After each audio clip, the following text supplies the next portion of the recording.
Sandbar Playbook. My name is Aiden Negizio. I'll be your host today. Today we have a full show, full episode, our first episode. We're going to be talking about the Steelers and Mike Tomlin. Should they fire Mike Tomlin? Should they keep him? How can the Steelers be great again? I'm going to tell you how. Then we're going to talk about college football, the NBA, and Bears fans.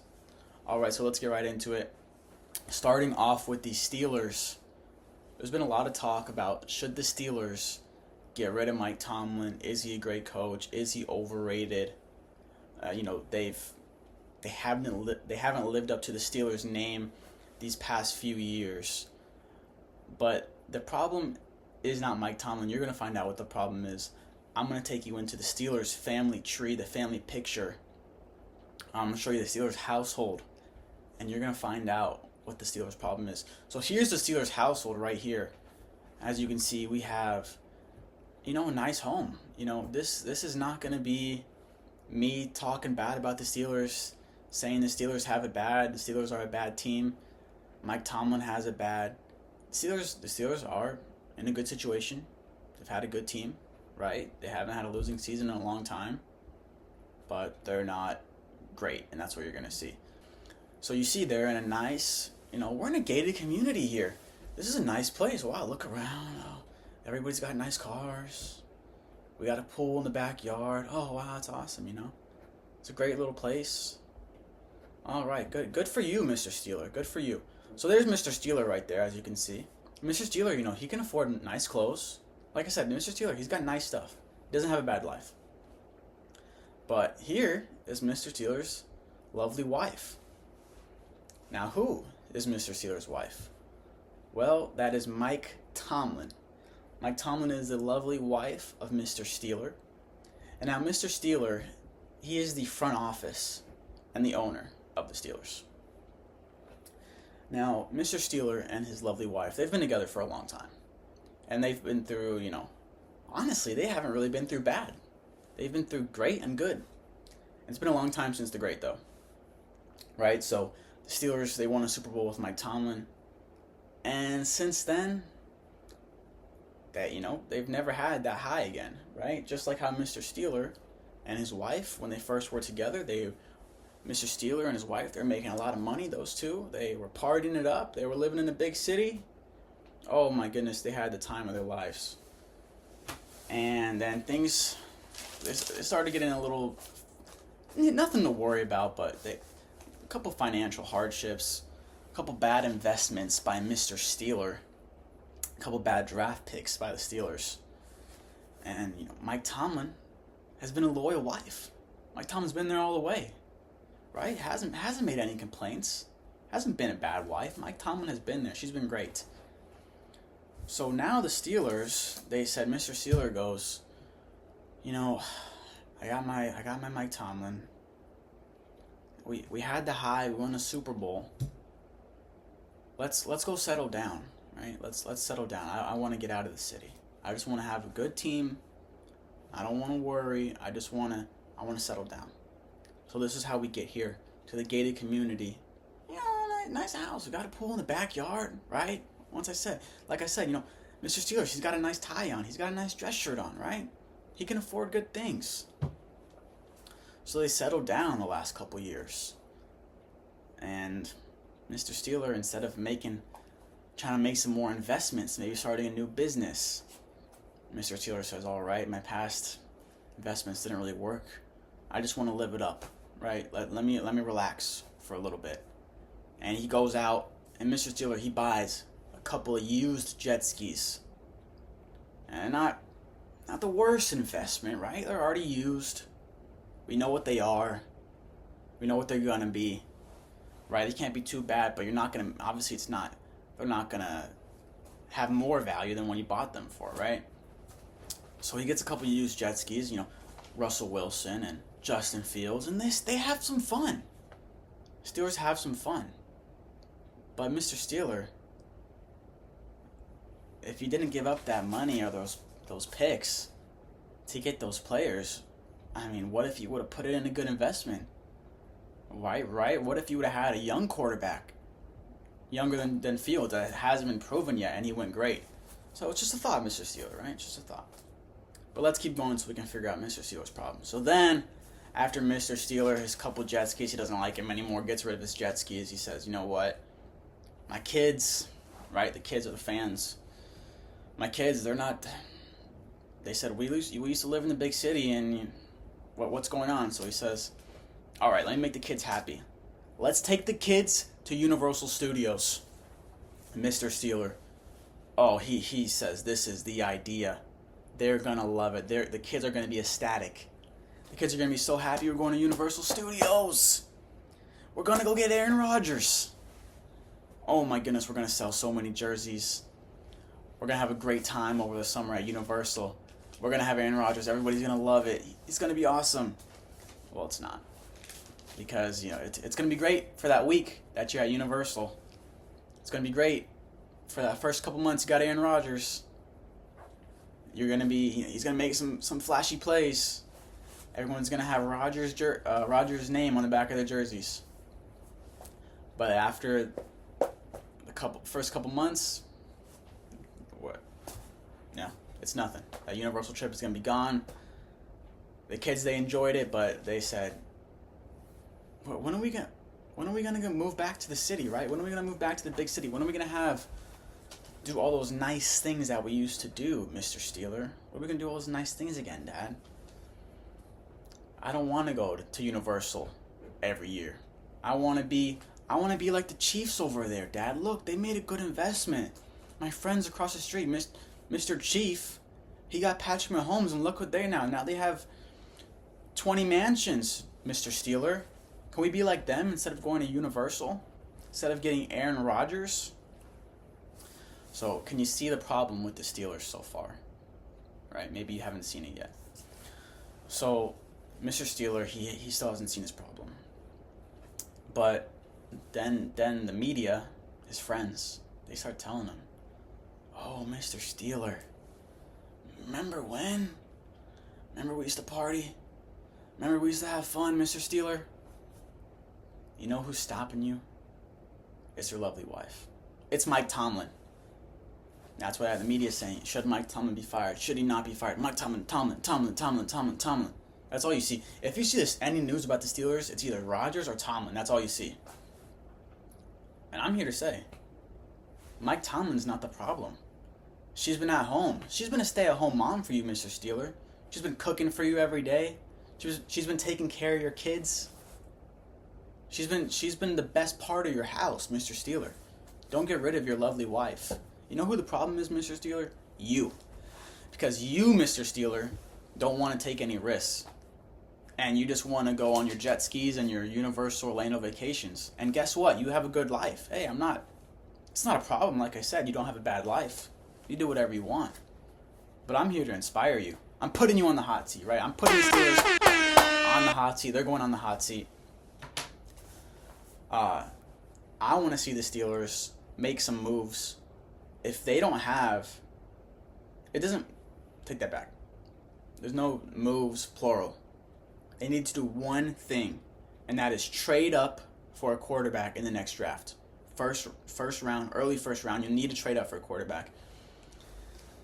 And they wouldn't have to trade up for a quarterback if they would have just been bad this year. If they would have just been, all right, we can play Mason Rudolph, or we can keep Justin Fields, and we can win 6 games. Then you could have had a high-up pick. But you wanted to be mediocre, and you wanted to relax, and you wanted to be in your gated community, your winning season, your 9-win season. They wanted to keep their 9-win season, so they got Aaron Rodgers knowing that they'll never be like Mr. Chief over there across the street, right? But they know that they also won't be like Mr. Panther across the street. So they said, all right, we'll keep our gated community house, and we'll go on our Universal vacation. So I want the Steelers to say, no more vacations. We're going to make an investment. We're going to go out and get a quarterback this year. And if the Steelers don't have a quarterback, if they don't have a guy that they already know, this is who we're going to get next draft, the GM needs to be gone. He needs to be fired. This is not under Mike Tomlin. Actually, if I was Mike Tomlin, I'd be looking at leaving the Steelers. He's been the great wife the whole time, right? But the husband, he hasn't really rewarded his wife lately. So, Mike Tomlin, you might want to think about leaving. But there's Omar Khan is his name. He's a GM. He's actually been the one who's wanted to relax. He's been the relaxing. He's been putting that idea forward to the owner since Omar Khan was made the GM. The last 3 seasons or the last 3 years under him, they've been, like I said, relaxing. He was made the GM a month after Kenny Pickett was drafted. And then since that, he's loved his 9-win seasons. He hasn't really made any radical moves. So the Steelers, like I said, they're not in a bad spot, but I want to see more out of them. They can be a great team if they just go for it. So Mr. Steeler, let's get out of this. Let's get out of this gated community, right? Maybe if we have to take a little smaller house for a couple years, it's all right. You have to take a bad team for a couple years, because in the end, that's how you're going to get back to the Super Bowls. That's how you're going to get back to being a great team. All right, next up, talking about college football. So they just came out with a ruling that teams can pay their players now. It's $20 million per college. You know, it's going to be divided up between football, basketball, any other sport they have. And then the organizations can pay those players. And there's people in the media talking about, this is going to ruin the game. Oh, the game is gone. What about the love of the game? What about the game, man? Me and the boys, we used to watch the game growing up, man. Oh, man, how could you ruin the game? What about the game? Let's take a step back here. Let's take a step back to reality, okay? I know we like to watch ESPN. I know we like sports. That's why you're watching me. That's why I'm talking about it. But let's take a step back. All right, calm down. There are real life people playing this sport that you pay to watch, and you buy their jerseys, and you tune in every week to watch them. And the colleges and the teams, they're making a lot of money. That's why they do it. Money. So, oh, they're ruining the game. Oh, how could you pay the players, man? Remember when everyone just played for the love of the game? Remember when we had that? No. The colleges, your favorite, Alabama, Ohio State, LSU, all your favorite colleges, they didn't say, oh man, we really love the game of football. That's why we're going to build this amazing stadium and these locker rooms and have all these nice things. No, they made it because they're making money. So give some of that money back to the players. I don't see how that's a problem. Why is that bad? You even have some players who used to be in college saying that they shouldn't get paid. Why? Because you didn't get paid and you're mad about it? Let these people get paid what they deserve. Don't worry, the owners of the colleges, not the owners, but everyone making the decisions for the college and for the college's teams, right? They're still going to get their money. Trust me. Trust me, that college is going to get its money. So there's no problem. Oh man, now the football players aren't going to want to play. If it kills college football and they have to make a whole revive, so be it, because they deserve to be paid. I don't know. We have one life, okay? We have one life, and you have to have money to eat. You have to have money to have a house. You have to have money to help your family. You have to have money to survive. So, would you rather have money to eat, survive, have a nice house, have a nice car, make millions of dollars, but I don't know about the love of the game, or would you rather be broke, right? If you were a college football player, would you rather be broke, but, oh man, the love of the game. I love the game. I'm here. I'm doing it for free. You'd get paid, right? You would take the millions of dollars that they offered you. So they're not ruining anything, right? These players were losing millions of dollars that they deserve. So this is just a terrible narrative that they're ruining the game of college football. the amateurism of college football. They're ruining the amateurism. How dare you ruin the amateurism of college football? You don't know what you're talking about, all right? Next up, I'm talking about the new NBA era. The new era. There's another misconception right here. The new era, it's all about having a deep team. It's all about the bench guys, the sixth man. That's what this new era is all about. It's not about the super teams anymore. No, we're done with the era of the super teams. Now we're on to the era of the Indiana Pacers. And the Pacers are a great team, but I'm going to stop you. We're not leaving any era. We're not starting a new era. There was an era of people trying to make super teams, but super teams never took over. So how was that the super team era? It was the super team attempt era, right? It's not like super teams were taking over and the best team every single year. Like the top 4 best teams every year was a super team. The 2 best teams for a while were the Cavs and the Warriors. And the Warriors became a super team when they got Kevin Durant. But before that, they had Steph Curry, Clay, Draymond, right? That was their team. And they had a bunch of great players around them. And they had a great coach. So it's not like the Warriors just had, Steph was shooting shots, Kevin Durant was scoring, Clay was scoring. Every year they had a great center. They had great role players. They had great bench players that came in. Steve Kerr, he's a great coach. He makes sure the ball moves around. There's a clip of Draymond Green telling Kevin Durant, we don't do that here. He was trying to be a ball hog. We don't do that here. So they played a great team basketball. The Cavs, every year they had people. It wasn't just LeBron, Kyrie, and Kevin Love. It wasn't like, add these 3 guys to your team. You're going to win in the era of the super team. They had an all-around team. They had Dellavedova.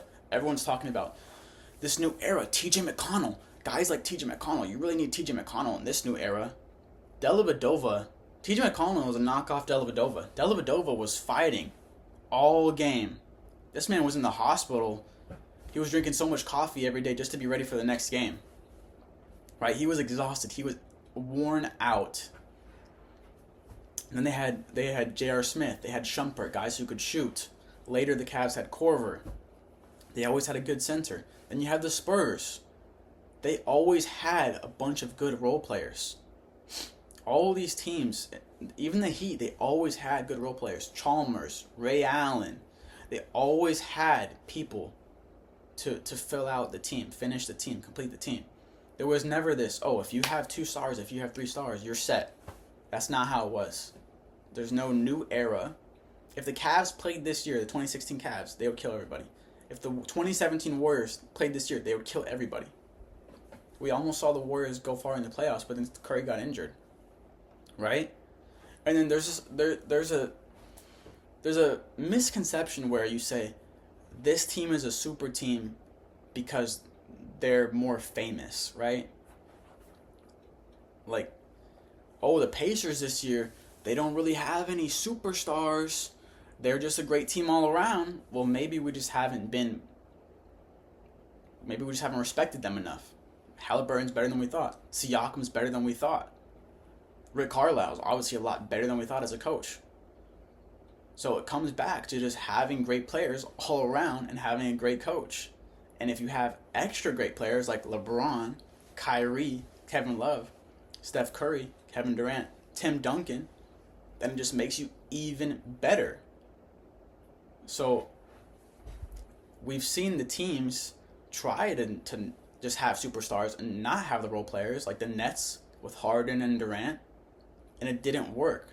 So it's never been just throw some stars on a team, stars, right? Just famous players on a team, and they win a championship. It's never been that. You have to have an all-around team, and you have to have a great coach. And the only player in that super team era that went against that rule that I kind of just laid out was LeBron James, because he was so good. In 2018, when LeBron James took the Cavs, he carried them to the finals. He's the only player that has broken up the rule. It's not the Pacers. The Pacers haven't started a new era. The Thunder haven't started a new era. It's the same era, and LeBron James is the only one who has broken it. 2018, when he took the Cavs to the finals, and like I said, even that team wasn't a terrible team, but they were struggling, right? They weren't. J.R. Smith wasn't the same as he was. The other players weren't the same as they had been, and like I said, he lost good players all around on the team. Kevin Love, Kyrie. There was other people they lost as well, and the Cavs the whole time they were going through a ton of different coaches. So LeBron, that's really just shows you how great LeBron was in that year. But this super team era to a new team era, we're not switching over eras. There's nothing different. This is just NBA basketball, right? The more great players you can have, that's good. But they need to be able to work together. They need to play team basketball. And they need to have guys to come in after them, right? It can't just be the starting lineup. And they need to have a good coach. So that hasn't changed. It's still the same NBA. Trust me. Last thing I want to talk about is Bears fans. Bears fans, I'm disappointed. I want to see more out of Bears fans. I was talking to a Bears fan a few days ago, and first I was walking past him and I overheard him saying he was worried about the Bears this year after I had just made my video talking about bearish or bullish on teams. Now I'm very bullish on the Bears this year. So I actually talked to him, and I was telling him, "You're not excited about the Bears?" I'm excited about the Bears. I think Caleb Williams is going to have a great year. I think the Bears are going to have a great year. And he's like, oh, yeah, the division, which is a valid argument. The division's going to be very good this year, but I kind of convinced him a little bit. The Bears are going to be really good. I'm excited about them. And the only thing me and him really were scared about is Caleb Williams' decision-making, but I think he's going to get better in that. And, yeah, Bears fans, I want you to get excited. I've been seeing other Bears fans, too, online. They're not very excited in their team. I've actually talked to another Bears fan about a month ago, and he had no hopes for the team. So Bears fans, you know what? Let me get my button here. Bears fans, I'm putting you on the hot seat, right? Bears fans, if you don't get confident in your team, go to somewhere else. Get out of here, Bears fans. If you want to see more full-length episodes, let me know in the comments. Also, tell me in the comments, was I wrong about the NBA? Am I wrong about college football? Was I wrong about the Steelers, Mr. Steeler and his lovely wife? And am I wrong about Bears fans? Should they not be excited? Let me know below. I'll see you in the next episode. Thank you.